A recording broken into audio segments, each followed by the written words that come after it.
ఏం రాసుంది Srikar?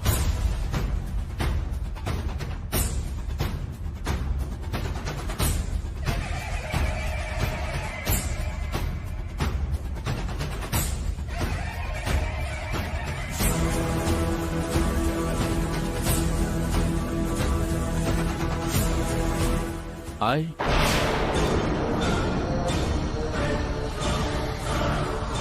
love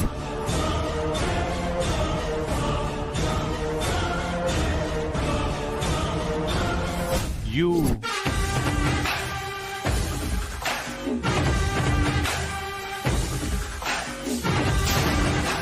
Avani.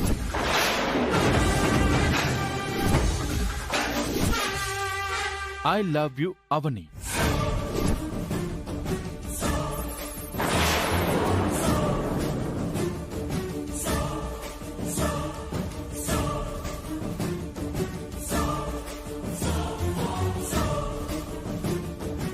మన ఆఫీస్లో ఇలాంటివి జరుగుతున్నాయా?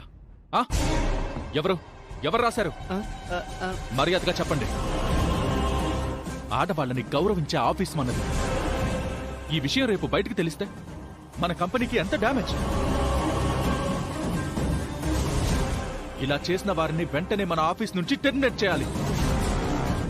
రే శేఖర్ నువ్వా? రే క్రాంతి నువ్వా? సందీప్ నువ్వా? పెళ్లి కాని ఒక అమ్మాయి గురించి ఇలా రాస్తారా? సంస్కారం లేదా మీకు? శ్రీకర్, నువ్వు దీన్ని వదిలిపెట్టినా నేను వదిలిపెట్టను. నువ్వు మామూలుడు కాదురా బాబు.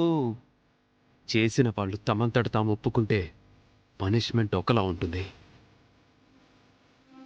లేదంటే వేరేలా ఉంటుంది. ఎలాగైనా సరే మా శాడిస్ట్ గారిని ఇరికించేయాలి. అవని ఎంత బాధపడుతుందో చూడండి. చెప్తారా చెప్పరా?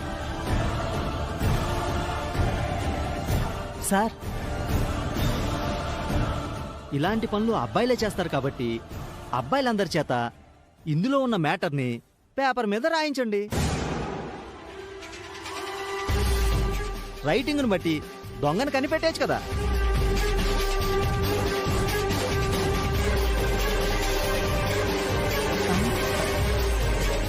ఈ పక్కోడి గాడు నన్నట్టంగా బుక్ చేసేసాడంటే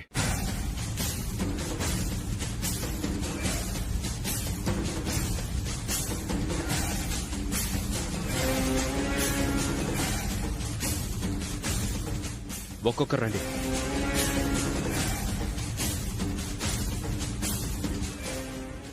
జస్ట్ అవని అని రాయ్.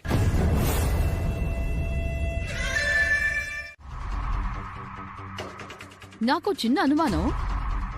నేను ఇంట్లో అడుగుపెట్టిన క్షణం నుంచి మీరు నన్ను అనుమానంగానే చూస్తున్నారు కదా. అబ్బో, పెద్ద నిజాయితీ పర్రాలా మాట్లాడుతున్నావు. నువ్వు ఆగొద్దునా. ఇప్పుడొచ్చిన అనుమానం చాలా పెద్దది అవని. మా శ్రీకర్తో నువ్వు సన్నిహితంగా మాత్రమే ఉంటున్నావా, లేకపోతే మా కళ్ళు కప్పి సంసారం కూడా చేస్తున్నావా?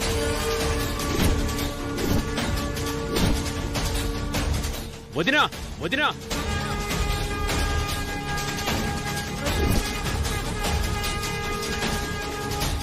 చైనా వాళ్ళు వచ్చేసింది. ఇక మనల్ని మాట్లాడనివ్వదు.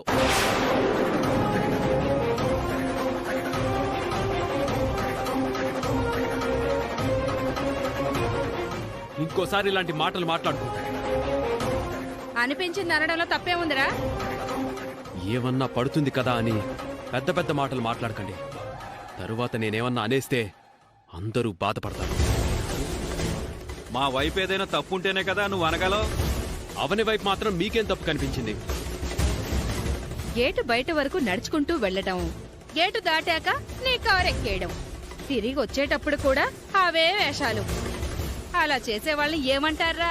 మీ అనుమానాలకి భయపడే అలా చేయాల్సి వస్తుంది. ఇప్పుడు చెప్తున్నాను వినండి. ఇక నుంచి అవనిని నా కారులోనే తీసుకెళ్లి తన ఆఫీస్ దగ్గర డ్రాప్ చేస్తాను. నా కారులోనే తీసుకొస్తాను.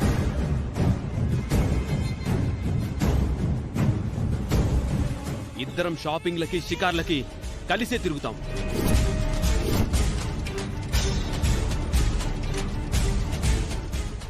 మా విషయాలు మీరు పట్టించుకోకండి, మా జోలికి రాకండి.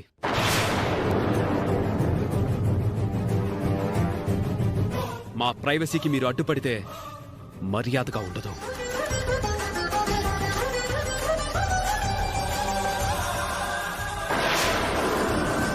మరొక్కసారి అవనేమన్నా అన్నారంటే ఊరుకునేది లేదు. సహనానికి మంచితనానికి కూడా ఓ హద్దుంటుంది అవని. ఈసారి ఎవరేమన్నా ఊరుకోవద్దు.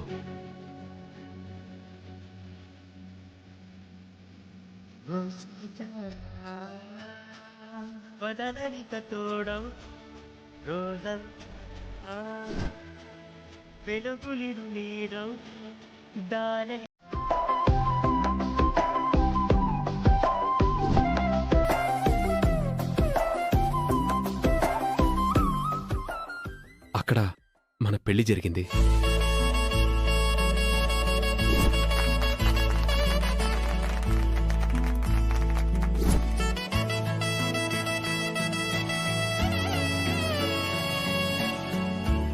తిరిగి వస్తున్నప్పుడు టైర్ పంక్చర్ అయితే నీ చీర కొంగుని గొడుగులా పట్టావు.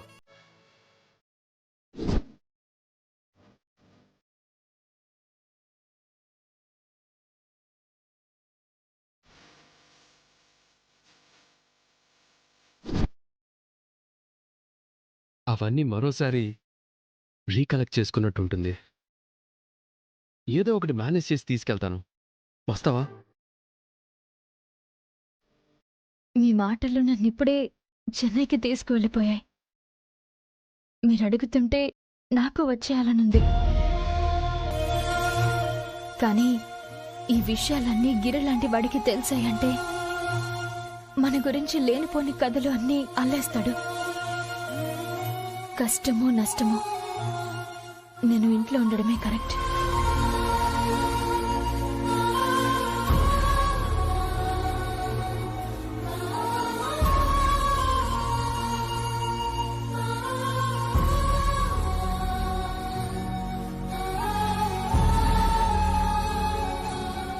వర్రీ అవ్వాల్సిందేం లేదు. కూల్గా ఉండు. నాకు నిద్ర వస్తుంది, నేను వెళ్ళి పడుకుంటాను.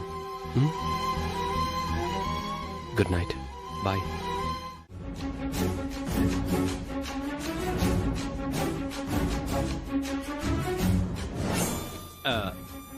సిస్టరు, చెప్పన్నయ్య. ఒకవేళ పర్ సపోజ్ ఏమైనా అప్సకరాలు మాట్లాడావంటే మూడు మీద గుద్దుతాను. మనం ఏమన్నా లోక కళ్యాణం చేస్తున్నామా? కావ్య కళ్యాణం కోసం ఓ దరిద్రమైన ప్లాన్ అమలు చేశాం. మనం అనుకున్న దానికి వ్యతిరేకంగా ఏదైనా జరిగితే మనం ఎదుర్కోవడానికి సిద్ధంగా ఉండాలి కదా. అక్క నువ్వు ఆగక్క. బావా నీ సందేహం ఏంటో చెప్పు. పాలు తాగిన పిల్లాడు నిద్ర లేవడు అని నువ్వు స్టేట్మెంట్ ఇచ్చావు, బాగానే ఉంది. ఒకవేళ లేస్తే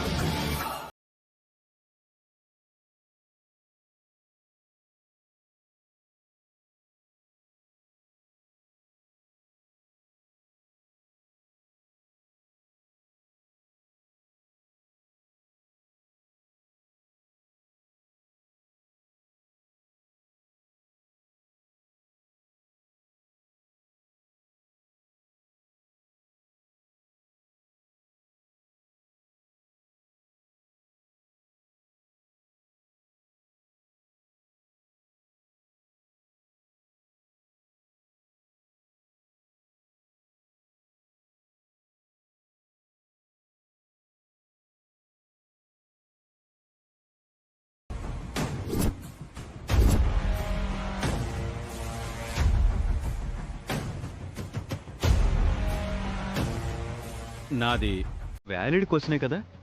అన్నయ్య నువ్వు నన్ను టెన్షన్ పెట్టకు, అలా ఏం జరగదు. బావది మామూలు నోరు కాదు కదా లావణ్య. ఆ విషయం అందరికీ తెలుసు కదా. ఎందుకైనా మన జాగ్రత్తలో మనం ఉండటం మంచిది. మా వివాహాన్ని పంచభూతాలు అంగీకరించాయి. ముక్కోటి దేవతలు దీవించారు.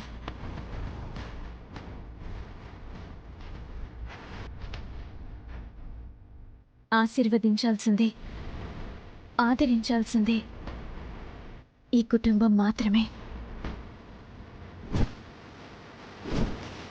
మా తాళి బంధానికి ఎలాంటి గండం రాకూడదు.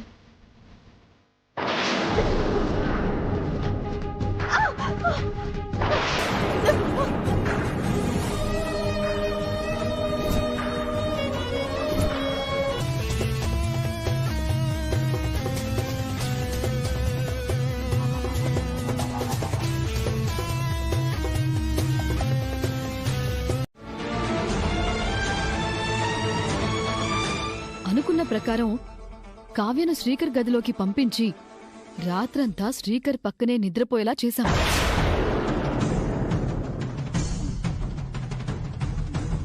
నేను చెప్పినట్టు కావ్య బొట్టు చెరిపేసుకుని ఆ పువ్వులు నలిపేసుకుని ఉండి ఉంటుంది. కాబట్టి శ్రీకర్ కావ్యను ఏదో చేశాడని అత్తయ్య మావయ్యలను స్ట్రాంగ్గా నమ్మిద్దాం.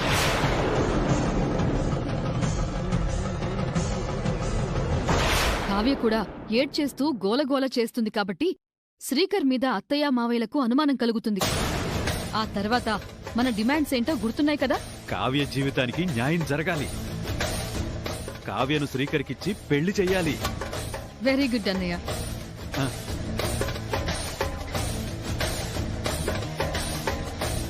నువ్వు చెప్పింది చెప్పినట్టు జరగాలి అంటే కావ్యను శ్రీకర్కిచ్చి పెళ్లి చేయడానికి మనమందరం డ్రామా ప్లే చేశామని అమ్మ వాళ్లకు తెలియకూడదు. దాటాల్సిన సమయం దాటిపోయింది. ఇక ఎట్టి పరిస్థితుల్లోనూ అనుమానం రాదు. ఈ స్కెచ్ నుంచి శ్రీకర్ తప్పించుకోకుండా అత్తయ్య మీద ఒక రేంజ్ లో ప్రెషర్ క్రియేట్ చేద్దాం, సరేనా? ఓకే సిస్టర్, ఇంకెందుకు ఆలస్యం, ముందుకు దూకుదాం, పదండి. రండి. అంతా అర్థమైపోయింది. ఆడపిల్లవి, ఇంతకంటే ఎక్కువ చెప్పుకోలేవు.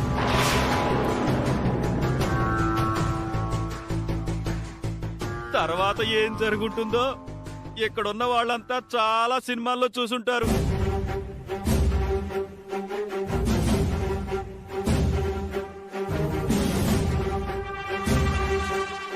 అయిపోయింది, నా కూతురు జీవితం సర్వనాశనం అయిపోయింది.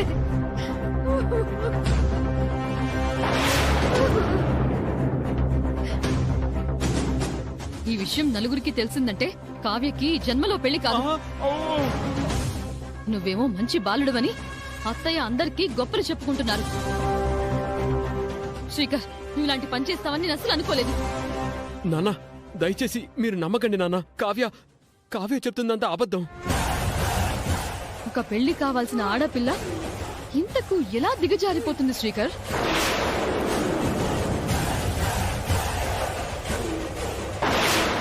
అలా మౌనంగా ఉన్నారేంటి అత్తయ్య గారు? దీనికి మీరు ఏం తీర్పు చెప్తారో చెప్పండి. చెప్పేదే ఉంది. ఓ ఆడపిల్ల జీవితాన్ని నాశనం చేసిన వాడే న్యాయం చేయాలి. అంటే శ్రీకర్ గాడే పెళ్లి చేసుకోవాలి.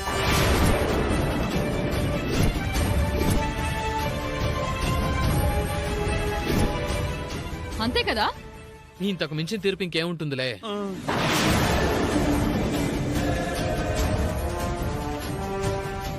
అమ్మా నాన్నలు నీ పెళ్లి విషయంలో ఎన్నో కలలు కంటుంటే చివరికి ఇలా చేశావు. సర్లేండి, ఎన్ని కలలు కన్నా నుదుటిన రాసున్నదే జరుగుతుంది. అక్క, వీళ్ళ పెళ్లి కోసమని నీ ఆశ కొద్దీ తాళి చేసి దాచుంటావు కదా. దాచాను తమ్ముడు. అయితే వెళ్ళి తీసుకురా.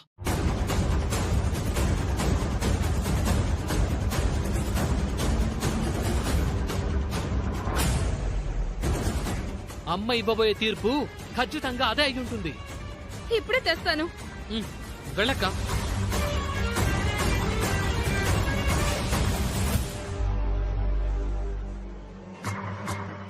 అమ్మా, మీరేం మాట్లాడరేంటి? నేను ఎలాంటి వాడినో మీకు తెలీదా?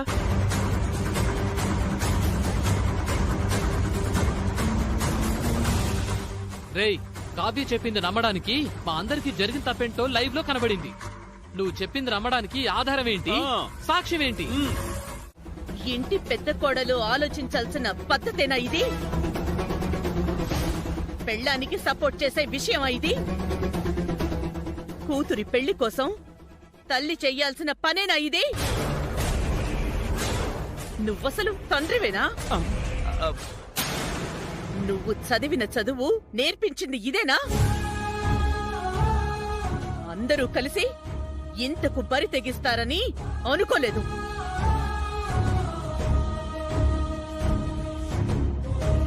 ఇంక లాభం లేదు. యాండి, వెంటనే దీనికి పెళ్లి చేసి పంపించేయాలి.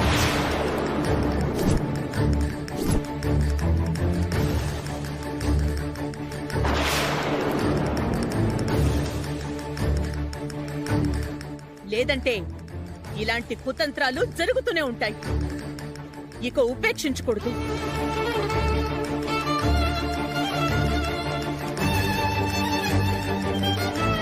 రేపే పెళ్లి చూపులు. ఎవరైనా ఎదురు చెప్పారంటే ఇంట్లోంచి బయటికి గెంటేస్తాను.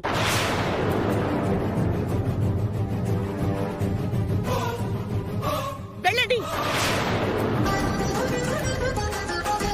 వెళ్ళమని చెప్తుంటే అర్థం కావడం లేదా? వెళ్ళండి.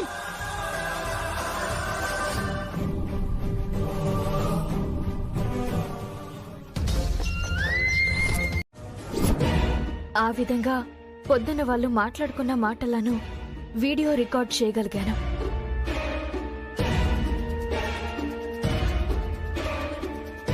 అది శ్రీకర్ గారి జీవితానికి ఎంతో ఉపయోగపడింది. నా ఇంటి కోడలు కాగలిగే అర్హత ఉండుంటే కావ్యనిచ్చి చేయడానికి నాకు అభ్యంతరం లేదు. కాని నువ్వు సాక్ష్యం సంపాదించకపోయుంటే శ్రీకర్కి కావ్యకి పెళ్లి చేయాల్సిన పరిస్థితి వచ్చేది. అలా జరగకూడదనేగా దేవుడు నన్ను పంపించాడు. నీ గురించి మేం చాలాసార్లు అనుకుంటామమ్మా. అవని మన ఇంట్లో చాలా పెద్ద సమస్యలకు పరిష్కారం చూపిస్తుందని. నువ్వు చాలా మంచిదానివమ్మా.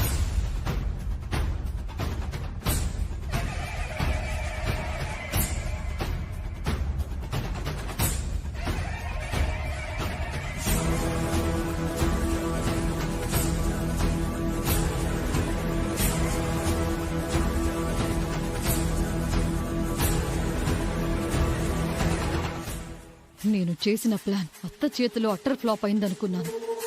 కానీ అవని చేతిలో ఘోరమైన ఓటమిని చూస్తాను అనుకోలేదు. అవని, వీలైనంత తొందరలోనే నీకు చెక్ పెడతాను. హలో హలో హలో, రే సుబ్రహ్మణ్యం, వినపడుతుందా? హలో, ఒరే సుబ్రహ్మణ్యం, హలో.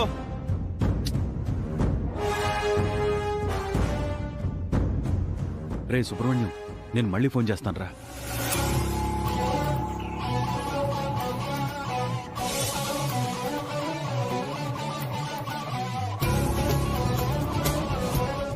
మీటింగ్స్ లో పడి టైంకి భోజనం చేయడం మర్చిపోకండి.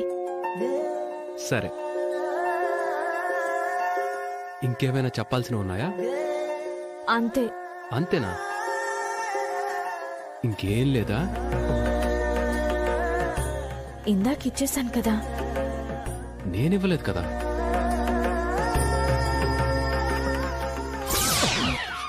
అబ్బా, వదలండి, ఎవరైనా చూస్తారు. ముద్దు పెట్టి వదిలేస్తాను. బామ్మర్ ఏదేదో చేసేస్తున్నాడు. బాగా తెగించేశాడు వీడు.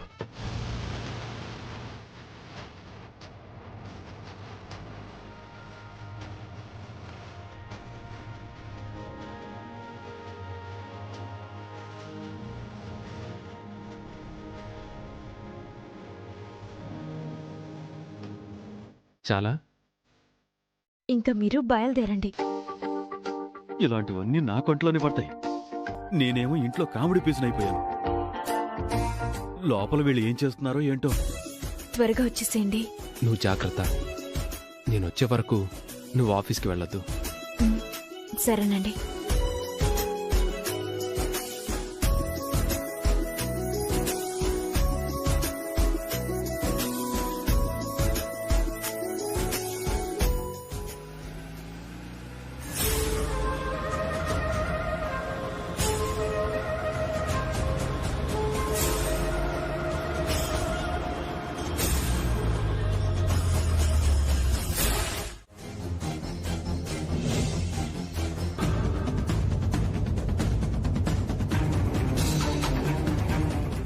ఆరోగ్యం కానీ బాలేదా?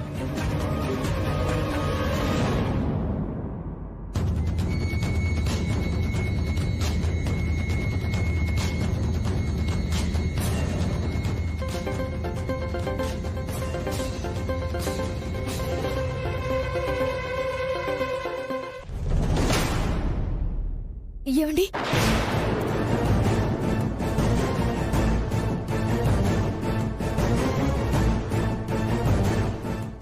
మాట్లాడరేంటండి?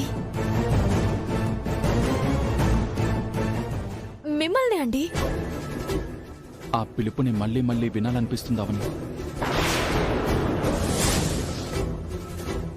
అందుకే మాట్లాడకుండా మౌనంగా ఉన్నాను.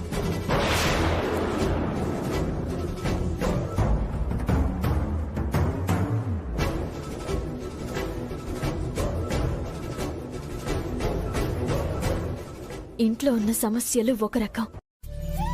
లేదు, మీరు ఫోన్ చేశాక చేద్దామని వెయిట్ చేస్తున్నాను. మీరు చేశారా? లేదు, ఇంకో 10 minutesలో వస్తుంది. మరి ఇంకేంటి విశేషాలు? వదిన, అక్క, కావ్యలు వాళ్ళ పాటికోళ్ళు ఉన్నారు కదా?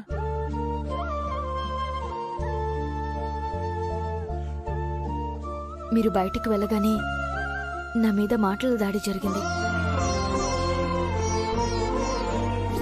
ఏదేమైనా నువ్వు గెస్ట్ లా వచ్చి గోస్ట్ లాగా తయారయ్యా. మా శ్రీకర్ని ఎగరేసిపోదాం అనుకుంటున్నావా ఏంటి?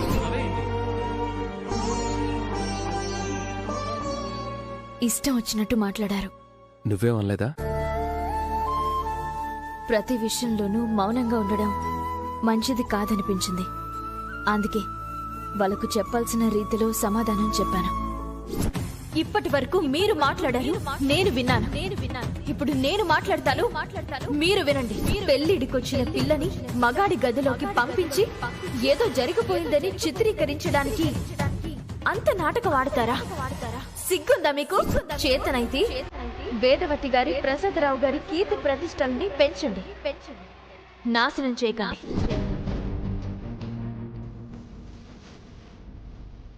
చెడు ఆలోచనలు చేసేవారిని మంచి మార్గంలో పెట్టడానికి అలా చెప్పడంలో తప్పేం లేదు. రేపు కావ్యను చూసుకోవడానికి పెళ్లి వారొస్తున్నారు. పెళ్లి చూపుల్లో ఎలాంటి ప్రాబ్లమ్స్ క్రియేట్ చేస్తారో చూడాలి. అవని, చెప్పండి. పొద్దునొచ్చేటప్పుడు నిన్నొక విషయం అడగాలనుకున్నాను. అప్పుడు కరెక్ట్ కాదనిపించింది. ఇప్పుడు అడుగుతున్నాను. అడగండి. కావ్య నా రూమ్లో ఉన్న విషయంలో నువ్వేమనుకున్నావు?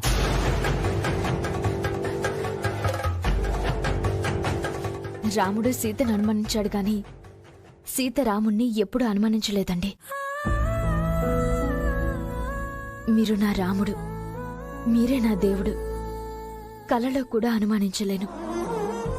అంటే ఎప్పుడైనా నేను నిన్ను అనుమానిస్తే నాకు ఏనాడు సీతమ్మ పరిస్థితి రానివ్వరని నేను నమ్ముతున్నాను. నేను బతికుండగా నా కలలో కూడా అలాంటి పరిస్థితి నీకు రానివ్వను. సరే, లేట్ అవుతుంది, నువ్వు ఫస్ట్ వెళ్ళి భోంచేయి. ఇంకాసేపు మాట్లాడండి. సరే, నువ్వే మాట్లాడు. ఈ రోజు మీరొకటి చెప్పడం మర్చిపోయారు.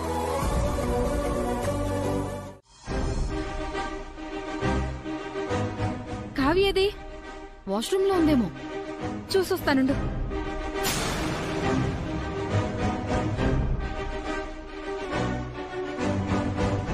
లేదు లావణ్య. మరెక్కడికెళ్ళింది? కావ్య, అవని ఇద్దరు ఉండాలి కదా, అవని కూడా కనిపించట్లేదు. ఒకవేళ అవనితో పాటు ఏమైనా ఉందా? అవనిని పిలుద్దామా? పిలుద్దాం. అవని, అవని. నాకంటే 10 ఎక్కువ బాధను అనుభవించే పరిస్థితి రావాలని శాపం పెడుతున్నాను. అవని, అవని, అవని.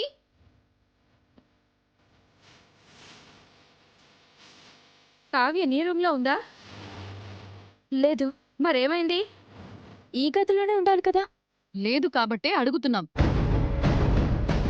అలా అని ఈ సమయంలో ఇంట్లో ఎక్కడా బతకలేం. ఎందుకంటే ఇంకెక్కడా ఉండదు కాబట్టి.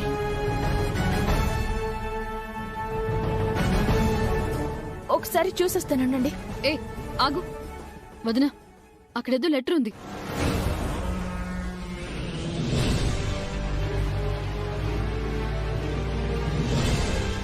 ఇది కావ్య హ్యాండ్ రైటింగే. ఏం రాసిందో చదువు. అమ్మా, నాకు ఈ పెళ్లి చూపులు ఇష్టం లేదు. అయినా సరే మీరు బలవంతంగా కూర్చోపెట్టే ప్రయత్నం చేస్తున్నారు. అమ్మమ్మ తాతయ్యలకు భయపడి మీరెవరూ చెప్పలేకపోతున్నారు. నేను ఎదురు చెప్పలేకపోతున్నాను. భయంతో ఇష్టం లేని పెళ్లి చేసుకుని జీవితాంతం బాధపడలేను. నేను శ్రీకర్ మావయ్యని తప్ప ఇంకెవరినీ పెళ్లి చేసుకోలేను. శ్రీకర్ మామయ్యని తప్ప మరొకరిని భర్తగా ఊహించుకోలేను. అందుకే వెళ్ళిపోతున్నాను. నా గురించి మీరు వెతకొద్దు. నన్ను క్షమించండి.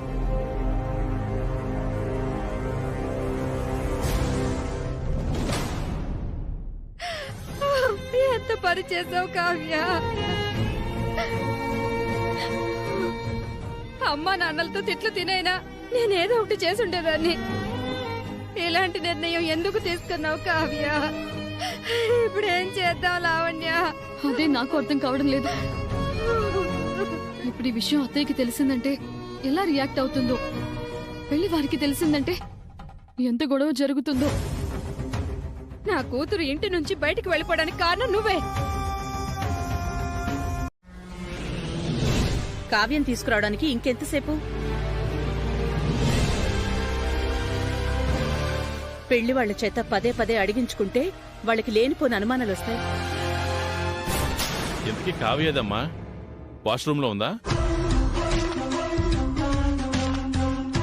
అడుగుతుంటే మాట్లాడరేంటి? అమ్మా అవని, కావ్యేది? కావ్య ఇంటి నుంచి వెళ్ళిపోయింది నాన్న.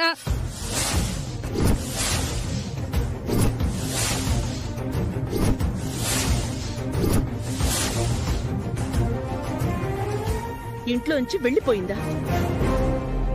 ఏం మాట్లాడుతున్నావు వసంత నువ్వు?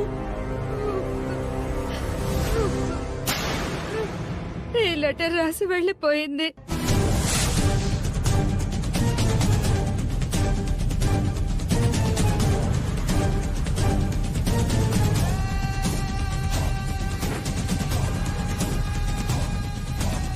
ఎక్కడికి వెళ్ళిపోయిందో ఏంటో.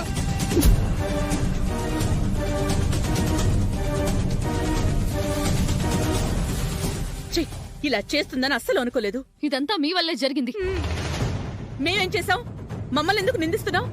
ఆడపిల్లని ఇష్టం లేని పెళ్లికి రెడీ అవ్వమన్నారు. అంతకంటే ఇంకేం చేయాలి?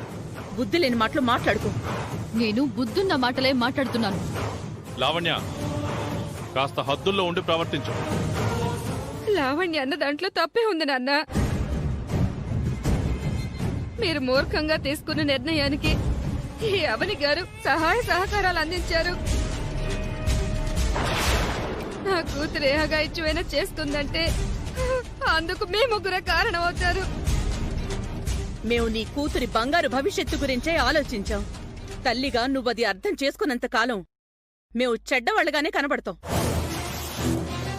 శ్రీకర్తో పెళ్ళైతేనే కావ్యకి బంగారు భవిష్యత్తు దొరికినట్టు.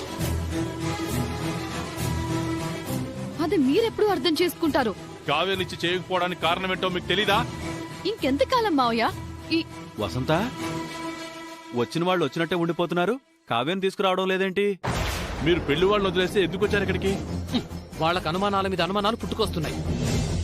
ఓవైపు పరుగుల కుటుంబం అంటూ పొగుడుతూనే మనసులోని మాటలన్నీ అడిగేస్తున్నారు. అందుకే మేమొచ్చాం. నేనైతే ఇక్కడేదో జరిగిందనే అనుమానం వచ్చి వచ్చాను. ఇంతకీ కావ్యేది? నువ్వెందుకు ఏడుస్తున్నావే? పెళ్లి చూపులు ఇష్టం లేదని లెటర్ రాసి కావ్య ఇంటి నుంచి వెళ్ళిపోయిందండి.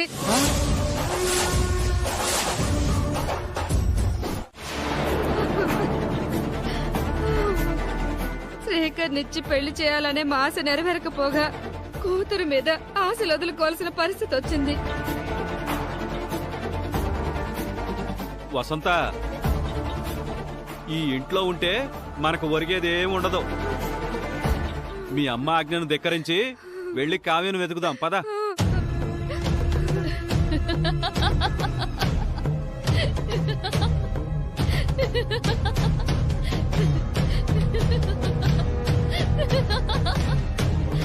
ఒకవైపు అవని మీదకి బాణం వదిలావు, మరోవైపు కావ్య కనిపించట్లేదని టెన్షన్ లేకుండా నవ్వుతున్నావు. నీ తీరే నాకు అర్థం కావట్లేదు. కావ్య లెటర్ రాయడానికి కారణం నేనే.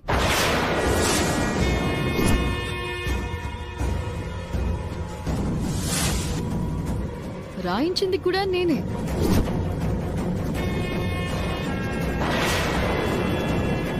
ఇంటి నుంచి జంప్ అయిపోమని సలహా ఇచ్చింది కూడా నేనే. ఎందుకలా చేశావు? పరువు కోసం పాకులాడే అత్తయ్య మావయ్యలకి చిన్న షాక్ ఇద్దామని అలా ప్లాన్ చేశాను. చిన్న షాక్ కాదది, పెద్ద షాకే తగిలింది. కావ్య ఎలాంటి రాంగ్ డెసిషన్స్ తీసుకోదు. నేను చెప్పిన టైం ప్రకారం ఇంటికొచ్చేస్తుంది. మీరేం వరి అవ్వకండి. ఈలోపు ఇంట్లో అల్లకల్లోలం, పెద్దోళ్ల మనసులో అలజడి సృష్టించాలి అంతే. నా భార్య భారతంలో శకుని కంటే దారుణంగా ఉంది. ఈ విషయం నువ్వు ముందే మాకు చెప్పుంటే మేమింత కంగారు పడేవాళ్ళం కాదు కదా. అలా చెప్పుంటే నీ కళ్లల్లో కన్నీళ్లొచ్చుండేవి కాదు. అత్తయ్య మావయ్యలకి వీళ్ళేదో నాటకమాడుతున్నారని తెలిసిపోయేది. నేను నాటక రంగంలో కింగునమ్మా. నా నటనలో అనుమానమే రాదు. నీ మీద నమ్మకం లేకే ముందు చూపుతో అలా చేసింది లావణ్యం.